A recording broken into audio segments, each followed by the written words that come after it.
Good morning guys, it's our third day. Ngayon mag-iikot lang tayo sa Tokyo. So ang dami namin napuntahan kahapon. Si Asakusa, Akihabara, sino pa ba? Si Shibuya. So ngayon ano lang kami ng mga specific spot. So punta kami ngayon ng Hei Shrine para doon sa Tori nila. Baka walang tao doon eh. Then punta kami Harajuku. Then ang next stop namin is balik kami dito, mag-pack kami. Dalhin namin sa Tokyo Station yung gamit namin. Try namin yung yung ipapa-deliver ng via courier kasi magsa-side trip kami sa Sapporo. Then diretso kami pa Kyoto. So papapuntahin namin yung gamit ay sa Kyoto. Okay. Tapos mamayang gabi may special photoshoot kami sa photoshoot kami sa Shinjuku area. So that's it. So, yan guys, naglalakad na kami pupunta sa Hei Shrine. Hindi siya sikat na location pero baka makapag-picture kami ng tao. So, 9 degrees ngayon, mas mainit compared kahapon.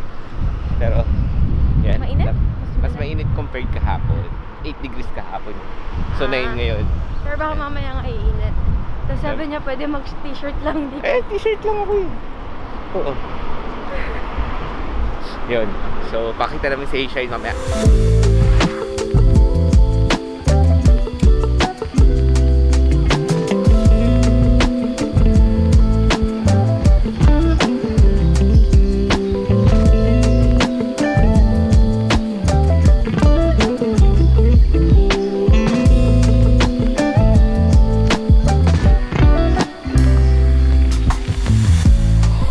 Yan guys, so mas maganda mag-picture dito, wala ganong tao. Galing ako kami ng mga shots na okay. Clips. So, punta na kami. Harajuku naman, brunch. Change of plans kasi late na rin, mag-11 na. Marami pa kaming gagawin. Kailangan namin mag-empake. So, liwanag. So, ang gagawin namin, kain na lang kami dito around Asakusa. Then, balik na kaming hotel sa Mitsui Garden sa may Tokyo, malapit sa Tokyo Station. May nakita na kami, naghahanap lang kami galing sa malapit sa Hei Shrine. Hindi ko alam kung ano pero pinipilahan siya. Magraramen kami ngayon. Ito, nandito sa may kanto lang. Ayan. Let's go!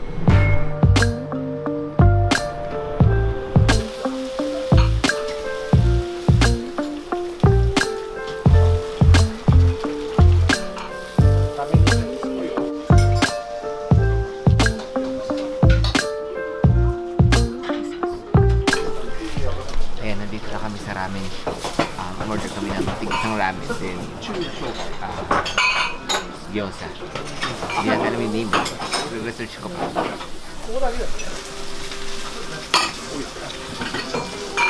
Guys, nandito na yung ramen namin. So, begin. A few moments later. Guys, grabe ang sarap. So, ramen shop siya. Gyoza, authentic. Ang sikip na sa loob kayo, ako nakapag-vlog. Yung gyoza, panalong-panalo. Parang ang lalaki ng pieces niya. 6 pieces is 550. And so, mura nun. Divide by 2 estimate. Mga 250 if tama ako. Yung ramen, hindi ko maubos kasi puro toge. Dami. Pero sarap. So, sabi dito ng local, ang name ng restaurant is Itembari. Tinatry kong i-google translate. Hindi ko ano yung logo nila. Itembari.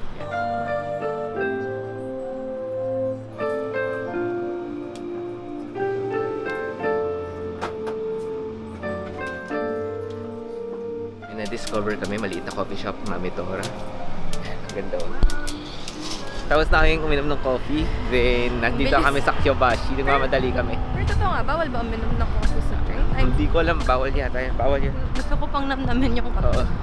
So, papunta na kami sa hotel, pack up. Then, punta Tokyo Station. A few moments later. Tapos na kami mag-pack, ayan. Papatransport namin siya to Kyoto. Hopefully pumayag. Then kami, photoshoot mamaya na Shinjuku area. Guys, ang ganda ng labas ng Tokyo Station, oh. Napunta kami sa kabila. Yeah. Stig, no? Para ka nasa ibang bansa.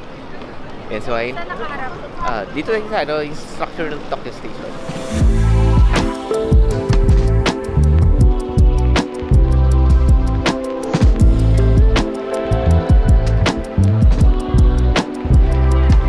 guys. So tapos na kami makapag-drop ng luggage namin. Ipapadala na yun sa, sa Kyoto. So wala tayong problem. Bukas Disney din, Sapporo next day. Ngayon punta na kami sa Shinjuku para mag-photoshoot.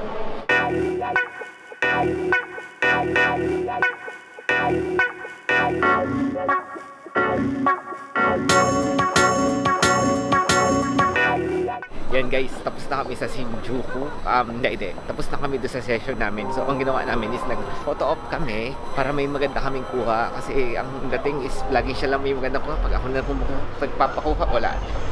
Yeah, right. Yan, so meron na kami. Done na yun. 1.5 hours. Tagal din. Ililink ko yung kinuha naming Si Marvin? Oo, si Marvin. Ililink ko yung contact niya below. Pinoy siya dito sa Japan. Then, yan, food trip kami. May pinagdalhan siya sa amin. Nakita Ganda. namin. Mukhang gusto namin doon. Parang ali lang. Oo. Mas maraming maliliit na restaurant. Hopefully, may makain na kayo maganda. Sana, sabi niya masikip daw eh.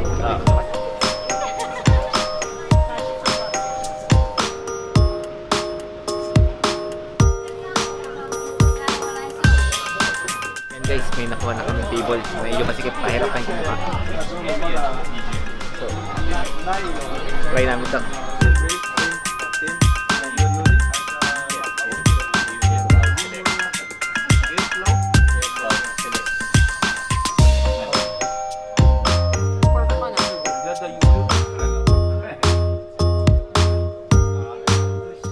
Yan guys.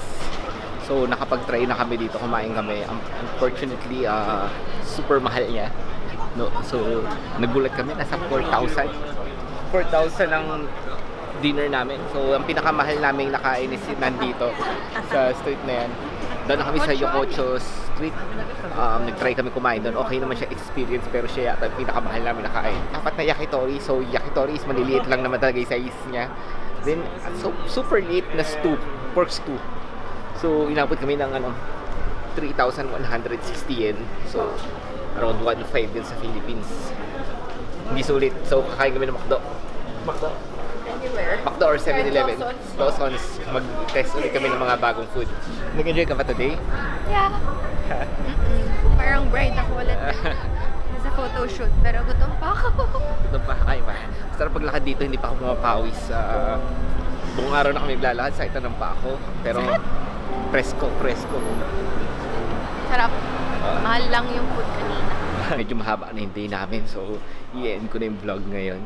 So, ano pala to? Hindi to day 3. Day 4 na pala kami.